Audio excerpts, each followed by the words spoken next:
Queridos hermanos, estamos celebrando esta gran solemnidad. Aquí ahora estamos pocos, como decía antes, porque seguro que hay muchos que están en la misa, en la catedral, en la procesión, y nos unimos físicamente y espiritualmente a ellos, para celebrar con el mayor gozo posible esta fiesta entrañable de nuestra Madre, que a su vez es la patrona de Madrid, con esa historia tan antigua que conocemos en las murallas en aquellos años tremendos de la invasión musulmana, y que ya poco después, ¿verdad?, aparecen en las murallas la imagen de la Virgen de la Almudena. Desde el siglo XIV hay constancia de que María, con esa vocación, es venerada en nuestra diócesis. Podríamos fijarnos en estas palabras del Santo Evangelio que acabamos de proclamar, para aplicárnosla nosotros ahora. Le dice el Señor a su madre: mujer, ahí tienes a tu hijo. Es como si ahora el Señor nos dijera también a cada uno de nosotros: aquí tienes, diciéndole a su madre, aquí nos tienes a cada uno, que somos tus hijos. Y fijaos, nuestro Señor podría haberse dirigido en primer lugar a su madre, que era, por así decir, la que más sufría, la más necesitada de atención. Y sin embargo, primero se ocupa de nosotros, de Juan, en el que estamos representados todos y cada uno de nosotros. Porque María, aunque sufría como nadie, uniéndose íntimamente a los sufrimientos de valor infinito de su Hijo en la cruz, tenía una gracia extraordinaria y era capaz de llevar con un enorme sentido sobrenatural aquel dolor inmenso, aquella muerte terrible de su Hijo, entregando la vida por cada uno de nosotros. También María, junto a la cruz, podría haberle dicho a su Hijo: no aceptes ese sufrimiento, libérate, baja de la cruz. Incluso podría haber dicho, como algunos de los que por allí pasaban: baja de la cruz, si eres el Hijo de Dios, baja de la cruz. Podría haber bajado de la cruz, podría haberse liberado de la cruz, podría haber derrotado a todos sus enemigos con una sola palabra. Pero si se baja de la cruz, no nos redime. Seguiríamos muertos por el pecado. Y María, íntimamente unida a su Hijo, acepta la cruz. Mujer, ahí tienes a tu Hijo. Que nos sintamos verdaderamente hijos de María. Y en segundo lugar también, hijo, ahí tienes a tu madre. Que le cuidemos. ¿En qué sentido? Porque ya está en el cielo, no necesita nuestro cuidado, pero necesita, por así decir, nuestro cariño, nuestra correspondencia. Aunque siempre nos quedemos cortos, lógicamente. Y el Señor y la Virgen María, en ese trato con ella, lo que quiere es que estemos muy cerca de su Hijo. El mejor modo de querer a María es querer mucho a nuestro Señor. Como a la vez también podríamos decir, el mejor modo de querer mucho a nuestro Señor es querer mucho a su Madre, que es Madre nuestra, que no nos va a dejar solos en ningún momento. Fijaros, cuanto más necesitemos la gracia divina, más estará pendiente María de nosotros. Pensemos en las madres. Aquí, entre las que estáis, más de una y más de dos, evidentemente sois madres y tenéis hijos. Y probablemente esos hijos pues también están en circunstancias diversas. Algunos estarán pues muy entonados en su vida cristiana y ojalá y no haya alguno que no esté tan entonado, pero puede haberlo. De hecho, los hay. ¿Qué hacen las madres en ese caso? Se desviven por esos hijos. Si son buenas madres cristianas, se desviven en el sentido de rezar por ellos, de pedirle al Señor que les vuelva al redil, si es que se han alejado un poco. Pues ¿qué va a hacer nuestra Madre María? Lo mismo, pero todavía mucho más. A la vez decíamos que estamos conmemorando los santos más vinculados con nuestra diócesis, que son muchos.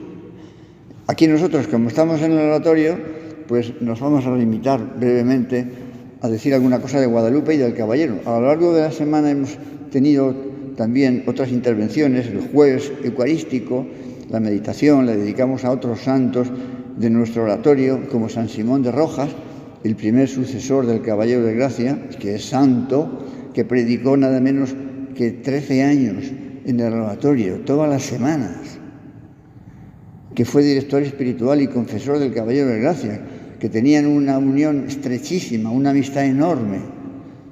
Y San Simón era muy consciente de la santidad del Caballero de Gracia, de tal manera que nada más morir al tercer año promueve el proceso de beatificación del Caballero de Gracia. San Simón muere al año siguiente, 1624. Ya no tiene muchas más posibilidades de seguir la marcha, ¿no? Hemos hablado de San Rafael Arnaiz, un cartujo que nació en Burgos, que estudió arquitectura en Madrid y que venía a rezar a nuestro oratorio, como dice la página de la Santa Sede que habla de él. Aquí venía a adorar a Jesús sacramentado. Y probablemente aquí, o desde luego esto estuvo muy vinculado con su vocación de cartujo. Dejó la arquitectura, era un hombre de mucha valía artística, de una familia de gran, digamos, influencia social, ¿verdad? Dejó todo para irse a la pobreza más absoluta de Dueñas, en Valladolid, el convento de los Cartujos. Murió con 27 años. Bueno, en fin, y de otros santos más. De Guadalupe, pues conocéis su vida más o menos, ¿verdad? Su amor a Dios, su gran alegría, porque era consciente del amor que Dios le tenía, porque era consciente de la grandeza de la vocación cristiana, y en su caso, de la vocación al Opus Dei. Sirvió donde fue necesario. Era profesora de química y se santificó con sus clases de química también, como catedrática, pero trabajó en otros muchos lugares para atender labores diversas del Opus Dei, aquí en Madrid, en la residencia de estudiantes universitarias, en Bilbao también en algo semejante, después en México, que fue la primera mujer del Opus Dei que comenzó la labor en México en el año 1950, con una labor extraordinaria en campesinas de aquellos tiempos, de lugares muy apartados, que tenían una formación escasísima, hasta que murió en Pamplona, como consecuencia de una operación. Y el Caballero de Gracia, pues lo que ya conocemos. Nos debemos encomendar a los santos, que intercedan por nosotros. El Caballero de Gracia se desgastó en los 102 años que vivió, haciendo muchas cosas por amor a las almas y por amor a Dios, para atender también a personas muy necesitadas. Promovió un hospital para italianos, donde ahora está el Congreso de los Diputados. Fijaos lo que significa poner en marcha un hospital.